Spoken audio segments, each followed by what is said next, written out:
ഈ പ്രതിപക്ഷത്തിരിക്കുമ്പോഴേ സതീശൻ അപകടകാരിയാണ്. V D Satheesan. അതെ, സതീശനോട് കയറി ചൊറിഞ്ഞോണ്ടി എന്നാൽ സതീശൻ എടുത്തിട്ട് മാന്തും. പിണറായി നല്ല കടിച്ചു ആളാണ്, പിണറായി വരെ വിറപ്പിച്ച ആളാണ്. അപ്പോൾ അങ്ങനെ ഇരിക്കുന്ന സമയത്താണ് നമ്മുടെ ഇന്ന് പ്രതിപക്ഷ ഉപനേതാവാകാൻ ഉടുപ്പം തയ്പ്പിച്ചിരിക്കുന്ന CPM-ലെ കെ ബാലഗോപാൽ. പ്രതിപക്ഷ നേതാവാകാൻ തന്നെ ആദ്യം ശ്രമിച്ചതാണ്, നടന്നില്ല. പിണറായിയുടെ അതിമോഹം കാരണം അത് കിട്ടാതെ പോയ ഒരാളാണ്. മുൻ ധനമന്ത്രി എന്നുള്ള അഹങ്കാരത്തോടു കൂടി നിലവിലെ ധനമന്ത്രി കൂടിയായ മുഖ്യമന്ത്രിയോട് ചില ചോദ്യങ്ങൾ ചോദിക്കാനും പറയാനുമാണ് അന്ന് അദ്ദേഹം വന്നത്. അദ്ദേഹത്തിൻ്റെ ആദ്യ ചോദ്യം ഇന്ധനവില കുറച്ചുകൂടെ, നിങ്ങൾ വാക്ക് പറഞ്ഞാൽ വാക്കായിരിക്കണം. നിങ്ങളുണ്ട് പ്രതിപക്ഷത്തിരുന്നപ്പോൾ നിങ്ങൾ നികുതി കുറയ്ക്കാൻ ആവശ്യപ്പെട്ടവരെ, സംസ്ഥാനത്തിൻ്റെ നികുതി കുറയ്ക്കാൻ ആവശ്യപ്പെട്ടവരല്ലേ എന്നാണ് അദ്ദേഹം ചോദിച്ചത്. അതെ, അപ്പം സതീശൻ വളരെ കുറിക്കുള്ള മറുപടി കൊടുത്തു. ശരിക്കും പറഞ്ഞാൽ ബാലഗോപാലിനെ എണ്ണ തേപ്പിച്ചു എന്നുള്ള അവസ്ഥയായി പോയി.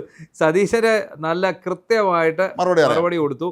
അതായത് ഒരു പൈസ പോലും കുറയ്ക്കാതെ അദ്ദേഹം പറഞ്ഞു, നിങ്ങളുടെ സർക്കാരിൻ്റെ കാലത്ത് ഡോക്ടർ തോമസ് ഐസക് മന്ത്രിയായിരുന്നു, അപ്പോൾ ഇതേപോലെ നിർദ്ദേശം ഞങ്ങൾ മുന്നോട്ട് വെച്ചപ്പോൾ അദ്ദേഹം പറഞ്ഞത് ഇമ്മാതിരി മണ്ടത്തരം കാണിക്കാൻ ഞാൻ ആളല്ല, അതായത് മണ്ടത്തരം എന്നാണ്, സംസ്ഥാന നികുതി ഒഴിവാക്കുന്നത് മണ്ടത്തരമാണ് എന്നാണ് നിങ്ങളുടെ നേതാവ്, നിങ്ങളുടെ ധനകാര്യമന്ത്രിയായിരുന്ന ആൾ, നിങ്ങളുടെ സാമ്പത്തിക ശാസ്ത്രജ്ഞൻ പറഞ്ഞത്.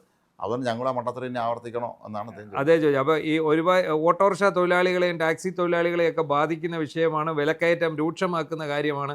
അന്ന് അതൊക്കെ വെച്ചുകൊണ്ട് സതീശൻ തന്നെയാണ് ചോദിച്ചത്, ഈ ഇന്ധന സെസ് അല്ലല്ലോ, ഇന്ധന നികുതി സംസ്ഥാനം അധികമായി വാങ്ങുന്ന നികുതി കുറയ്ക്കണം എന്നാണ് ആവശ്യപ്പെട്ടത്. പക്ഷേ അത് ഒരു പൈസ പോലും കുറച്ചില്ലെന്ന് മാത്രമല്ല, 3000 കോടി രൂപ അധിക വരുമാനം അതിലൂടെ ഓരോ തവണയും ഉണ്ടാക്കി. 2016 മുതൽ 2025 മാർച്ച് 31 വരെയുള്ള കണക്ക് അദ്ദേഹം പറയുകയും ചെയ്തു. കൃത്യമായ സതീശനാകുമ്പോൾ സാമ്പത്തിക വിഷയം നന്നായിട്ട് അറിയാം. അത് ധനകാര്യമന്ത്രി എന്നുള്ള നിലയിൽ മാത്രമല്ല, അല്ലാതെ അദ്ദേഹത്തിന് ഈ വിഷയം നന്നായിട്ട് അറിയാവുന്ന ആളാണ്. അതെ, കൃത്യമായ കാര്യകാരണ സഹിതം തന്നെ സതീശൻ പൊളിച്ചടിക്കും പറഞ്ഞു കൊടുത്തു. അതുപോലെ ഇതിനിടയ്ക്ക് പിണറായി വിജയൻ ധവളപത്രം ഇറക്കുന്നതിനെതിരെ രംഗത്ത് വന്നു.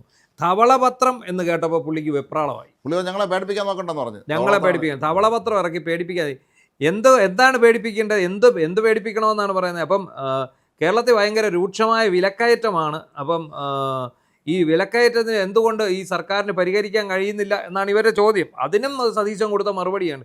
എത്ര 3300 കോടി രൂപയാണ് സിവിൽ സപ്ലൈസിന് കൊടുക്കാനുള്ളത്.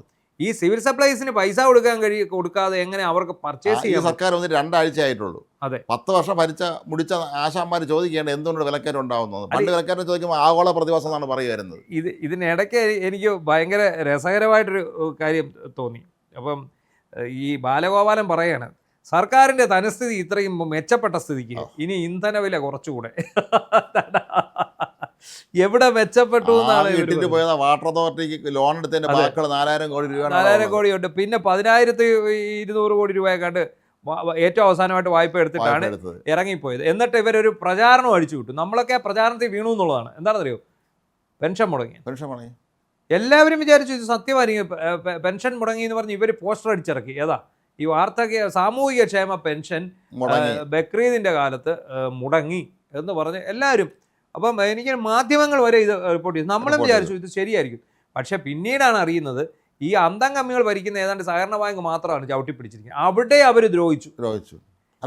സഹകരണ ബാങ്ക് വഴിയാണല്ലോ പെൻഷൻ കൊടുത്തോണ്ട്. ജനങ്ങളാണ് ഇവരെ ഏറ്റവും വലിയ ശത്രുക്കൾ. അതാണ് നമുക്ക് ഓർമ്മയില്ലേ, അതായത് നോട്ട് നിരോധന കാലത്ത് ക്യൂ നിൽക്കാൻ പോയ ആൾക്കാർക്ക് എല്ലാ പെട്രോൾ പമ്പുകളിലും KSFയിലും അതുപോലെ ബാങ്കുകളിലും എല്ലാം പൈസയായിട്ട് എന്ന പണം മാറി നൽകും എന്ന് പറഞ്ഞ സമയത്ത് ഈ തോമസ് ഐസക് എന്തായത് ഒറ്റ ഒരിടത്ത് ഇത് സ്വീകരിക്കാതെ, അതായത് നമ്മുടെ സംസ്ഥാന സർക്കാരിൻ്റെതായിട്ടുള്ള ഒരു സ്ഥാപനങ്ങളിലും ഇത് സ്വീകരിക്കരുത്, KSFയിൽ സ്വീകരിക്കരുത് എന്ന് ഇവർ ആഹ്വാനം ചെയ്തിട്ട് ആൾക്കാർ ക്യൂ നിന്ന് കുഴഞ്ഞു വീണു, ഓരോരുത്തരും മരിച്ചു.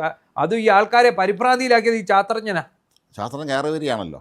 കയറുവരി ശാസ്ത്രജ്ഞനാണെന്ന് പരിഭ്രാന്തി. അന്ന് തൊട്ട് സർക്കാർ പറയുന്നുണ്ട്, നിങ്ങളൊന്നും ഭയക്കണ്ട, നിങ്ങൾക്കിത് പെട്രോൾ പമ്പിൽ മാറാം, നിങ്ങൾക്ക് ഈ പൈസ കൊണ്ട് ബാങ്കിൽ നിങ്ങളുടെ അക്കൗണ്ടിലേക്ക് അടയ്ക്കാം, അതിനുശേഷം അല്ലേ നിങ്ങൾക്ക് അവിടുന്ന് വേറെ പൈസ, ഇതിനൊന്നും ആരും ക്യൂ നിൽക്കണ്ട.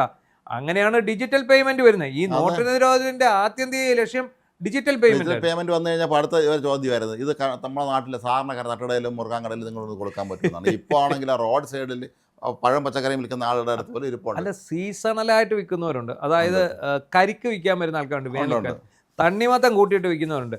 അവരുടെ എല്ലാം QR കോഡ് ഇരിക്കുകയാണ്, ഈ സാധനം ഇരിക്കുകയാണ്. അപ്പം അത്തരം മണ്ട ശിരോമണികളാണ് ഈ കഴിഞ്ഞ 10 വർഷം കേരളം ഭരിച്ചുകൊണ്ടിരുന്നത് എന്നുള്ളത്. കമ്പ്യൂട്ടറിനെതിരെ സമരം ചെയ്ത് ലാപ്ടോപ്പ് തൂക്കി പിടിച്ചിട്ട് പിണറായി കിടക്കണം നമ്മൾ കണ്ടിട്ടില്ല. അതെ. ബാഗ് കൊണ്ട്. അപ്പോൾ പിണറായി വിജയൻ ഈ ധവളപത്രം എന്ന് കേട്ടപ്പോഴേ വെപ്രാളമാണ്.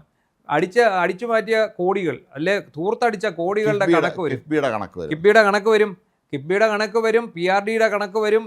പിണറായി വിജയനെ മോഹൻലാൽ ഇന്റർവ്യൂ ചെയ്ത റോബിൻ പട്ടികയെ നായകനാക്കി ചിത്രീകരിച്ച സിനിമയുണ്ടല്ലോ, അതെ, അതിൻ്റെയൊക്കെ കണക്ക് വരും.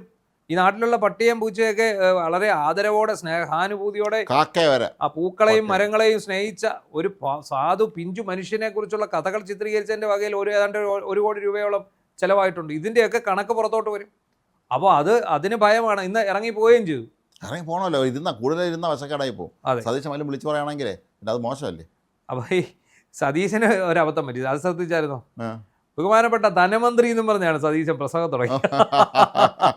അപ്പൊ അവിടെ ആരോ ചിരിച്ചപ്പോ പുള്ളി പെട്ടെന്ന് തിരുത്തി, മുൻ ധനമന്ത്രിയും പ്രതിപക്ഷത്തെ MLA-യുമായിട്ടുള്ള KN ബാലഗോപാൽ എന്ന് പറഞ്ഞ് പുള്ളി അങ്ങോട്ട്. നമുക്ക് എല്ലാവർക്കും പറ്റാറുള്ളതാണ്. കാരണം 5 ദിവസം മാറി വരുമ്പോഴേ നമ്മൾ 5 വർഷം മന്ത്രി എന്ന് പറഞ്ഞതുണ്ട്. നമ്മളല്ലാതെ പറയാം, നമ്മളെ പലരും ചാനലുകളിൽ ജോലി പറ്റിയിട്ടുള്ളതാണ്. പിണറായി വിജയനോട് പറയും മുഖ്യമന്ത്രി നോക്കണം. അപ്പൊ ഇച്ചിരി കഴിഞ്ഞ് ഞാനല്ലേ മുഖ്യമന്ത്രി എന്ന് സതീശന് തോന്നുന്ന. VN വാസവൻ പറഞ്ഞിട്ടില്ലേ, ഇടതുപക്ഷം സർക്കാരിനെതിരെ നീക്കമാണ് ED. അതെ, അത് ശിവൻകുട്ടിക്കും പറ്റി. അത് പറ്റുന്നതാണ് പറഞ്ഞത്. പിന്നെ ഇന്നത്തെ ശരിക്കും ഇന്ന് ഷാനിമോൾ ഉസ്മാനെ ഡെപ്യൂട്ടി സ്പീക്കറായിട്ട് തെരഞ്ഞെടുത്തു. പിന്നെ വലിയ നാവുപിഴ ഇല്ലാതെ തിരുവഞ്ചൂർ കാര്യങ്ങൾ കൊണ്ടുപോയി. സത്യത്തിൽ ഇന്നാണ് ഫസ്റ്റ് ഡേ എന്ന് തോന്നുന്നു ഒരു നടപടിക്രമങ്ങളിലേക്ക് കടക്കുന്നത് എന്നാണെന്ന് തോന്നുന്നു. അതിനിടയിലാണ് KN ബാലഗോപാലും പിണറായി വിജയനും ഒക്കെ VD സതീശനെ ചൊറിയാൻ ചെന്നത്. കൃത്യമായിട്ട് മറുപടി കൊടുത്തു, വിശദമായിട്ട് അദ്ദേഹം പറഞ്ഞു കൊടുത്തു. ധവളപത്രം കൂടി പുറത്തു വരുമ്പോൾ അറിയാം ശരിക്കും 10 വർഷം വിലക്കയറ്റത്തിനെതിരെ ഒരു ചെറുവിരൽ അനക്കാൻ കഴിയാതിരുന്ന ആൾക്കാരാണ്. അവരാണ് ഇപ്പോൾ വന്ന് വിലക്കയറ്റം എന്നും പറഞ്ഞ് ബഹളം വെച്ചു. ആഗോള പ്രതിഭാസമാണ്. ഭരണത്തിരിക്കുമ്പോൾ ആഗോള പ്രതിഭാസം, പ്രതിപക്ഷത്തിരിക്കുമ്പോൾ ഇത് പിന്നെ സർക്കാരിൻ്റെ പിടിപ്പുകേടാണ്. അപ്പം VD സതീശൻ ഒരു കാര്യം സമ്മതിച്ചു, വിലക്കയറ്റം ഉണ്ട് എന്നുള്ള കാര്യം അദ്ദേഹം സമ്മതിച്ചു. അതിന് കാരണം പശ്ചിമേഷ്യൻ പ്രതിസന്ധിയാണെന്നുള്ള കാര്യവും അദ്ദേഹം പറഞ്ഞു. കാരണം 1800 രൂപ വിലയുണ്ടായിരുന്ന ഗ്യാസ് സിലിണ്ടർ ഇപ്പോൾ 3300 രൂപയാണ്. അപ്പോൾ സ്വാഭാവികമായിട്ടും വില കൂടും. പിന്നെ മിൽമ പാലിൻ്റെ അടക്കം വില വർധനവുണ്ടായി. എന്താണെങ്കിലും ഒരു കാര്യം ഉറപ്പാണ്, ഈ പ്രതിപക്ഷ നിരയിൽ ഇത്തവണ കാര്യങ്ങൾ പറഞ്ഞ് നേടാൻ തക്ക കഴിവുള്ള ആരും ഉള്ളതായിട്ട് തോന്നുന്നില്ല. അത്ര സതീശന് പിന്നെ എന്താണ് എതിരാളികളാകാൻ പറ്റിയ ആരും അവിടെ ഇല്ല. ആകെയുള്ളത് ഈ VD KN ബാലഗോപാലിനും പിണറായി വിജയനും മറ്റേ വിജയൻ്റെ മരുമകൻ റിയാസും ഒക്കെ ഉള്ളൂ. അതിനകത്ത് 4 വാക്ക് നല്ലപോലെ സംസാരിക്കാൻ അറിയാവുന്ന ആൾക്കാർ ഇല്ല. ഇതൊരു തുടക്കമാണ്.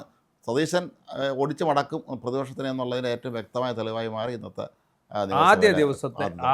സമ്മേളനത്തിൻ്റെ ആദ്യ ദിവസത്തെ ആദ്യത്തെ മണിക്കൂറുകൾ എന്ന് വേണം നമുക്ക് പറയാൻ.